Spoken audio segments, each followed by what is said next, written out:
Hello everyone, welcome to Unimonks. बच्चों, CUET PG आपका बहुत ही नजदीक है अभी और आप उसके लिए प्रिपेयर कर रहे हैं। बट अभी 2 मंथ्स के गैप में आप कैसे प्रिपेयर करें अगर आपने प्रिपरेशन अपनी स्टार्ट नहीं करी है तो। और आपको एग्जाम तो देना ही है, क्लियर करना ही है, इसमें तो कोई दो राय नहीं है। लेकिन उस तक जाने के लिए अब आप घबरा रहे हैं कि 2 महीने में आखिर ये सब पॉसिबल कैसे होगा। ये पॉसिबल हो सकता है अगर हम डिटर्मिनेशन से और डिसिप्लिन से अपना शेड्यूल फॉलो करते हुए कुछ स्टेप्स को फॉलो करें तो ये जरूर मुमकिन है कि हम 2 महीने के अंदर CUET PG का एग्जाम क्रैक कर सकते हैं, राइट। तो आज की वीडियो है इसी के बारे में, ताकि आप निराश ना हो और 2 महीने में अगर आपको अपना CUET PG क्रैक करना है तो आप कैसे करेंगे। यही देखेंगे आज के वीडियो में। पहले देख लेते हैं CUET PG क्या है।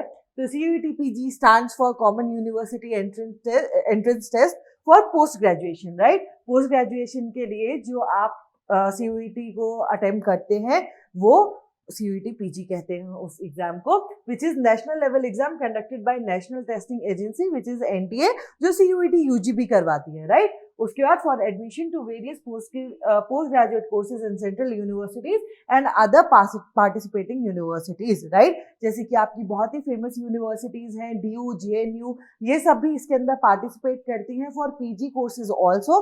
UG के लिए तो करती ही है लेकिन PG के लिए भी सारी जो आपकी फेमस यूनिवर्सिटी है, AMU, BHU, सारी इसके अंदर पार्टिसिपेट करनी है। तो अगर आप एम कर रहे हैं इन यूनिवर्सिटीज का पोस्ट ग्रेजुएशन के लिए तो आप ये एग्जाम जरूर से जरूर दीजिए, ओके।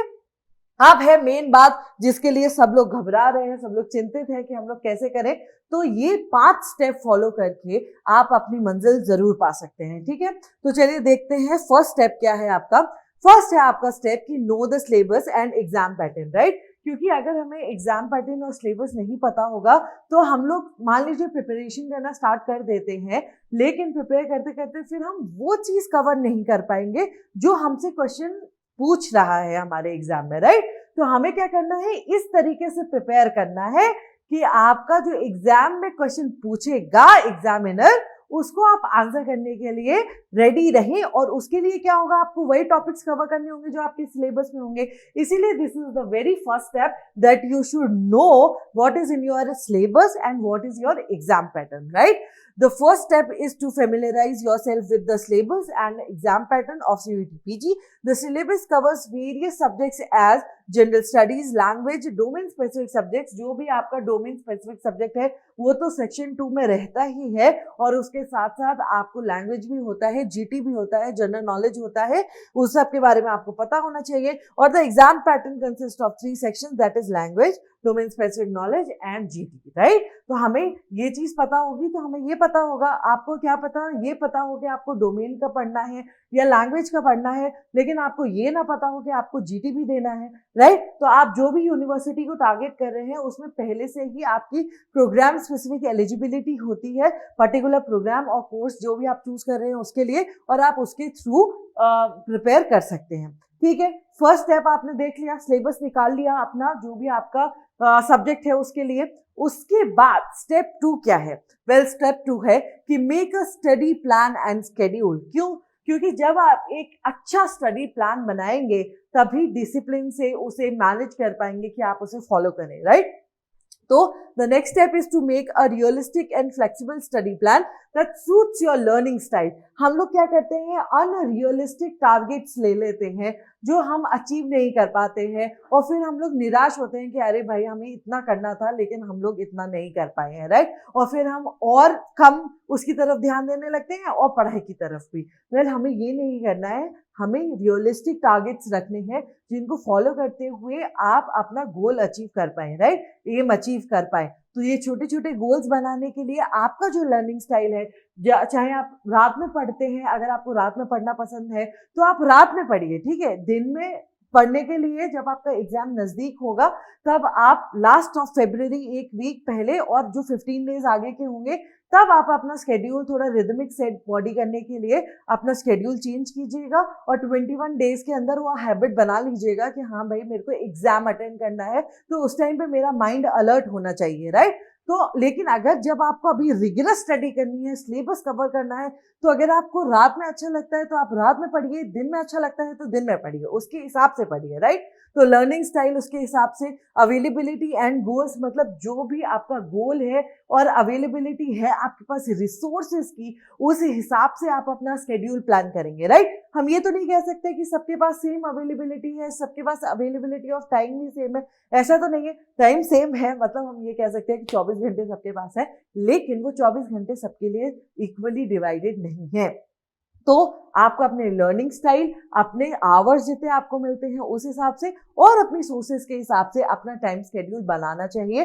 वो और कोई नहीं करके दे सकता आपको, अपने आप ही आपको ये चीज करनी पड़ेगी कि आप कैसे अपना टाइम डिवाइड कर रहे हैं हर जगह, राइट। उसके बाद you should allocate sufficient time for each subject according to its weightage. अब ये क्यों इंपॉर्टेंट है, आपका वेटेज वाला पॉइंट क्यों इंपॉर्टेंट है, क्योंकि जब आप सिलेबस निकालते हैं तब उसके अंदर सारे चैप्टर्स लिखे होते हैं, लेकिन जब आप उन चैप्टर्स को वेटेज वाइज अपना इंडेक्स में लगाएंगे, जब आप लिखेंगे कि कौन से चैप्टर से कौन ज्यादा क्वेश्चंस पूछे जा रहे हैं, कौन से कम, तो क्या करेंगे आप अपनी प्रिपरेशन उसी हिसाब से करेंगे, राइट। जो आपका ऐसा चैप्टर है जिसमें से ज्यादा क्वेश्चंस आ रहे हैं तो वो पहले करना आपको अनिवार्य होगा, राइट। पहले वो चैप्टर कवर करेंगे ना जिसमें से ज्यादा क्वेश्चंस आते हैं, और धीरे धीरे करते हुए हम लोग वो चैप्टर्स कंप्लीट करेंगे जिनमें से कम क्वेश्चंस आते हैं। तो ऐसे करके हम लोग अपना पूरा सिलेबस टाइम से भी खत्म कर सकते हैं और जो इंपॉर्टेंट चीज है वो भी कवर कर सकते हैं पहले, राइट। समझ में आया आपको। उसके बाद डिफिकल्टी लेवल एंड इंपॉर्टेंस, जो कि मैंने आपको बताया कि जिस हिसाब से इंपॉर्टेंस, जिसका ज्यादा वेटेज उसका ज्यादा इंपॉर्टेंस, क्योंकि वो चीज हमें कवर करनी ही करनी है जिससे ज्यादा क्वेश्चंस पूछे जा रहे हैं, राइट। उसके बाद you should also include time for revision, practice test, mock test and previous year papers and sample papers. Why? Because आप अगर ये प्रैक्टिस नहीं करेंगे, मान लीजिए आपने नॉलेज तो अपने अंदर अध्ययन करके बिल्कुल पा लिया कि हाँ जी हम लोग ये कर सकते हैं, लेकिन आप जब तक प्रैक्टिस नहीं करेंगे मॉक टेस्ट की, तब तक आप कैसे अपने आप को उस रिदम में ला पाएंगे। आपकी रिकॉग्नाइज होगा आपको कि आप क्या मिस्टेक्स कर रहे हैं, रिगार्डलेस आपसे मिस्टेक्स होंगी। जब आपने वो टॉपिक पढ़ रखा होगा ऑलरेडी, उसके रिगार्डलेस आपसे मिस्टेक्स होंगी ये सारी, जब आप पेपर अटेंड करेंगे तो, क्योंकि पेपर अटेंड करते टाइम आपके पास एक टाइम बाउंडेशन होगा जिसके अंदर आपको उसी हिसाब से आंसर करना होगा उस क्वेश्चन को जिसमें पूछा गया है, राइट। तो ऐसा आप देखेंगे कि बेशक आपने बहुत ही अच्छी तरह पढ़ लिया है, लेकिन फिर भी आप कुछ मिस्टेक्स करेंगे, तो उन सबको रिकग्नाइज करने के लिए और उनका अच्छी तरह प्रैक्टिस बाद में करने के लिए ये चीज आपको करना इंपॉर्टेंट है कि आपको प्रैक्टिस करना बहुत ही इंपॉर्टेंट है, ठीक है। तो आप ये करेंगे तो आपको स्टेप समझ में आ रहा है कि कैसे पहले आप सिलेबस लिखेंगे, फिर उसका वेटेज के हिसाब से उसे अलॉट करेंगे, अपना शेड्यूल बनाएंगे अपने हिसाब से, जो भी आपकी लाइफस्टाइल है उसके हिसाब से, और सिलेबस कवर करने के पर्पज से, और फिर लास्ट में क्या करेंगे आप प्रीवियस ईयर क्वेश्चंस और सैंपल पेपर्स और मॉक टेस्ट वगैरह करेंगे, ठीक है। उसके बाद स्टेप 3 क्या होगा आपका वो देख लेते हैं। स्टेप 3 होगा आपका फोकस ऑन कॉन्सेप्चुअल अंडरस्टैंडिंग, ठीक है। इसका मेनली क्या मतलब होता है कि आप अगर अपने आप को सिलेबस या फिर उस चैप्टर से वाकिफ ही नहीं कर पाएंगे कि उसमें क्या कॉन्सेप्चुअल वे में लिखा हुआ है, तो आप उसका आंसर कैसे करेंगे। मान लीजिए अगर आपको ये नहीं पता है इंफॉर्मेशन प्रायरली कि मतलब इंडिया पहले पाकिस्तान बांग्लादेश इंक्लूडिंग कंट्री था, फिर वॉर हुई, हमारा डिवीजन हुआ 1947 में, पाकिस्तान अलग हुआ 1971 में, फिर बांग्लादेश अलग हुआ, उसके बाद हमारे कंट्री में इतने स्टेट्स हैं, जेके पहले स्टेट था फिर यूनियन टेरिटरी बना, तो ये सारी इंफॉर्मेशन आपकी बुक में लिखी हुई है मान लीजिए, ठीक है। और उसके बेसिस पे फिर क्वेश्चन फ्रेम होते हैं कि बताइए जे.एंड.के कब स्टेटहुड से यूनियन टेरिटरी बना, या फिर कितने स्टेट्स हैं क्या कहते हैं इंडिया में, या फिर पाकिस्तान इंडिया से कब अलग हुआ था वो ईयर बताइए। तो ये सब आप कब बता सकते हैं, जब आप वो कॉन्सेप्चुअल नॉलेज ऑलरेडी आपके बुक्स में लिखी हुई है उसे पढ़ेंगे, याद करेंगे, तभी तो आप इन क्वेश्चंस का आंसर कर पाएंगे।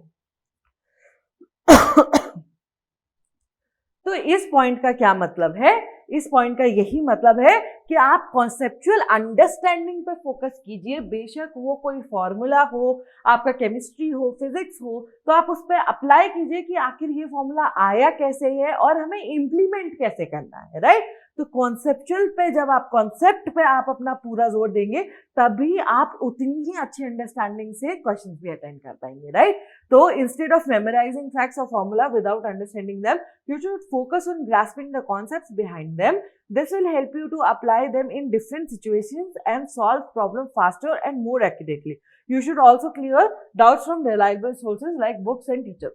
तो मैंने जो आपको बताया वही है इसका आंसर कि आप कॉन्सेप्ट पर जब ध्यान देकर उसे समझेंगे, ठीक है, ऐसे नहीं कि मतलब ऊपर ऊपर से पढ़ लिया, ऊपर ऊपर से पढ़ लेंगे तो आपसे जो क्वेश्चन पूछा जाएगा अगर वो ऊपर ऊपर से नहीं होगा या फिर वो बेसिकली ऐसे नहीं पूछा जाएगा जो स्ट्रेट फॉरवर्ड क्वेश्चन होगा तो आप उसका आंसर नहीं कर पाएंगे, राइट? तो आपको आंसर अगर करना है किसी भी क्वेश्चन का अच्छी तरह तो आपको एक कॉन्सेप्ट की अच्छी अंडरस्टैंडिंग होनी ही चाहिए। ये है आपका थर्ड। क्यों मैंने ये थर्ड पे क्यों डाला है ये स्टेप? क्योंकि आपका जो स्टेप्स आप फॉलो कर रहे हैं तो आपका जो स्टेप 2 है उसमें अगर आप खो ना जाए कि सिलेबस कंप्लीट करना है, सिलेबस कंप्लीट करना है इसके हड़बड़ी में और आप ऊपर ऊपर से ही पढ़ लें, इसके लिए ध्यान दिलाने के लिए मैंने ये थर्ड पॉइंट डाला है ताकि आप अंडरस्टैंडिंग के साथ अपनी सिलेबस कंप्लीट करें, राइट? ये भी पॉइंट आपके दिमाग में रहे जब आप ये वीडियो देख रहे हो और आपके स्टेप्स रिकॉल कर रहे हो, राइट? उसके बाद स्टेप 4 है आपका practice mock test and previous year papers. One of the best way to prepare for CUET PG is the practice mock test and previous year papers regularly. आपका इससे difficulty level पता चलता है कि कितना डिफिकल्ट, मतलब जैसे मैंने पढ़ तो लिया है कोई भी जो आपका कॉन्सेप्ट्स हैं या फिर आपकी जो सिलेबस है वो पढ़ तो लिया है मैंने उसके बारे में, लेकिन उससे रिलेटेड आखिर कैसे स्ट्रेट फॉरवर्ड किसमें कौन से चैप्टर से क्वेश्चंस आ रहे हैं या कौन से कॉन्सेप्ट से आ रहे हैं और घुमावदार क्वेश्चंस कौन से आ रहे हैं, डीप अंडरस्टैंडिंग किसमें से चाहिए। अगर आपके पास टाइम नहीं है अभी तो आप क्वेश्चन करके ये पता लगा सकते हैं कि कौन से ऐसे सब्जेक्ट्स हैं या कौन से ऐसे चैप्टर्स हैं जिनसे वो डीप अंडरस्टैंडिंग मांग रहा है आपकी, राइट? और कुछ चैप्टर्स ऐसे होते हैं जिसमें स्ट्रेट फॉरवर्ड फैक्ट्स होते हैं, अगर आपको याद है तो ठीक है, नहीं है तो नहीं है। तो कुछ चैप्टर्स ऐसे हैं जो उन्हें हटाइए, उन्हें मेमोराइजेशन पोर्शन में डालिए और जो कुछ है उन्हें अंडरस्टैंडिंग वाले बास्केट में डालिए और उन्हें अच्छी तरह अंडरस्टैंड करके और फिर याद करने की कोशिश कीजिए, ठीक है? तो ये तो रोल रहा आपका मॉक टेस्ट का। और step 5 is very very important कि आप रिवाइज करेंगे, राइट? आपने सिलेबस बना लिया, अपने लिए टाइम टेबल बना लिया, आपने वो चैप्टर सेग्रीगेट कर लिए जो आपके ज्यादा वेटेज वाले हैं, कम वेटेज वाले हैं, आप उसी को ऑर्डर को फॉलो करते हुए जा रहे हैं। आपने ये भी समझ लिया कि आपको ऊपर ऊपर से नहीं पढ़ना है और डीप अंडरस्टैंडिंग के साथ सेग्रीगेट करके पढ़ना है चैप्टर्स को, राइट? अब आप समझेंगे कि इसे रिवाइज करना क्यों इंपॉर्टेंट है। जब आप इतना सब कुछ पढ़ रहे होते हैं और नई इंफॉर्मेशन डेली ग्रास्प कर रहे होते हैं तो क्या होता है, पीछे वाली इंफॉर्मेशन जो होती है वो हमें लगता है कि हमने पढ़ ली है, लेकिन जब हम उसे रिवाइज नहीं करते तो वो खो जाती है। आप देखेंगे कि आपने जो चीज पहले पढ़ी है 2 हफ्ते बाद देखेंगे तो आपको फिर से नया लगने लगेगा वो चीज कि हाँ भाई ये मैंने रिवाइज नहीं करा तो ये तो फिर से उतना ही टाइम लगेगा। तो आप रिवाइज करके अपनी कैसे हेल्प कर सकते हैं कि पहले जिस चीज को आपको पढ़ने के लिए 4 घंटे लग रहे हैं, जैसे ही आप उसे रिवाइज करेंगे 2-3 दिन बाद तो आपको रियलाइज करेंगे कि आपको 2.5 घंटा ही लग रहा है।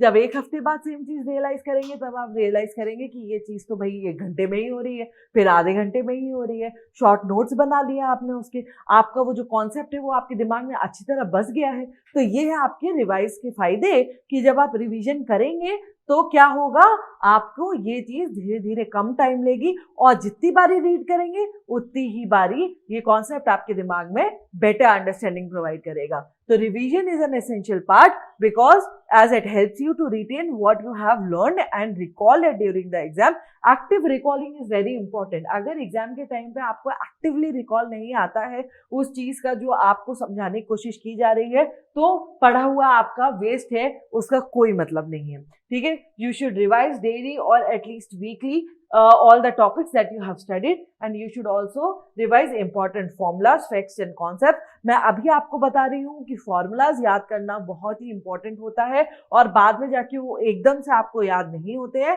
इसीलिए प्लीज उनका एक लिस्ट अभी ही बना लीजिए ताकि आप डेली उन्हें देख सके और याद कर सके, राइट? और तब आपका जब यूज करने का टाइम आए उसे तब आप भूले नहीं, राइट? और सबसे इम्पॉर्टेंट स्टेप जो आप भूल जाते हैं, ये 5 स्टेप तो आपको याद रहेंगे, मेरे को लगता है आपने फाइंड आउट भी करा होगा तो आपको ये मिले होंगे, लेकिन एक और स्टेप में जो बहुत ही इंपॉर्टेंट है आपकी हेल्थ के लिए, वो मैं इंक्लूड करना चाहती हूँ कि ये सब करने के लिए आपको चाहिए एनर्जी, और एनर्जी तभी मिलेगी आपको जब आप एक हेल्दी लाइफस्टाइल फॉलो करेंगे। अगर आप एक अनहेल्दी लाइफस्टाइल फॉलो करके अपना सिलेबस कवर करने की कोशिश करेंगे तो आपका सिलेबस भी कवर नहीं होगा और आपकी तबीयत खराब हो जाएगी जब तक आपका एग्जाम आएगा, राइट। तो हमें अपनी हेल्थ का ख्याल रखते हुए ये सारी चीज करनी है। मैं मानती हूँ कि ये इतना ईजी नहीं है और आपको बहुत ही ज्यादा मेहनत करनी पड़ेगी इसकी तरफ, लेकिन आप मेहनत तभी कर पाएंगे जब आपका 100% बॉडी और माइंड दोनों देगा, राइट।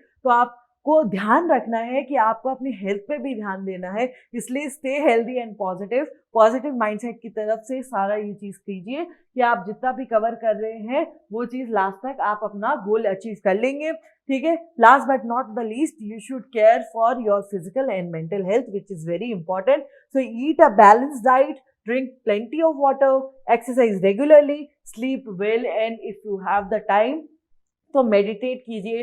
बेशक 30 मिनट्स या 15 मिनट्स के लिए क्यों ना हो, लेकिन अपना दिन शुरू करने से पहले अगर आप मेडिटेट करेंगे सुबह सुबह तो बहुत ही बेनिफिशियल रहेगा ये आपके लिए, और आपको कामनेस प्रोवाइड करेगा और आपका करेक्टनेस प्रोवाइड करेगा कि आपका कंसंट्रेशन कितना अच्छा है किसी की तरफ, राइट। तो और उसके बाद क्या है, हमें स्ट्रेस और एंजाइटी और नेगेटिविटी को भी दूर रखना है। दीज आर नेगेटिव इमोशंस जो हमारी प्रोडक्टिविटी, मतलब मान लीजिए आप अगर सोच रहे हैं कि आपसे 100% नहीं हो रहा है, लेकिन अगर आप पॉजिटिव माइंडसेट से करेंगे ना कोई चीज तो आप 100 नहीं तो कम से कम 85-90% उसे अचीव कर लेंगे। लेकिन अगर आप इनका साथ लेकर पढ़ेंगे, स्ट्रेस, एंजाइटी और नेगेटिविटी का, तो आपके दिमाग में यही सब चीज चलती रहेगी और आप 50% भी नहीं कर पाएंगे, राइट। तो 50% से तो बेटर यही है कि आप 90% स्कोर कर लें या 90% आपका सिलेबस कवर हो जाए। इतना तो आपने पहले भी पढ़ रखा होगा कि आप रिकॉल कर सकते हैं। तो इसीलिए मैं कह रही हूँ कि नेगेटिव इमोशन से दूर रहकर प्रोडक्टिविटी पे ध्यान दीजिए, पॉजिटिव माइंडसेट से चलिए और अपना गोल जो है वो अचीव कीजिए। मैं उम्मीद करती हूँ कि ये स्टेप्स अगर आप फॉलो करेंगे तो जरूर ही जरूर आपका CUET PG 2024 सक्सेसफुल होगा और आपको आपका मन पसंदीदा कॉलेज मिलेगा। वेल अभी के लिए इतना ही, मिलते हैं नेक्स्ट वीडियो में। And for more such content follow यूनिमॉन्क्स। Thank you.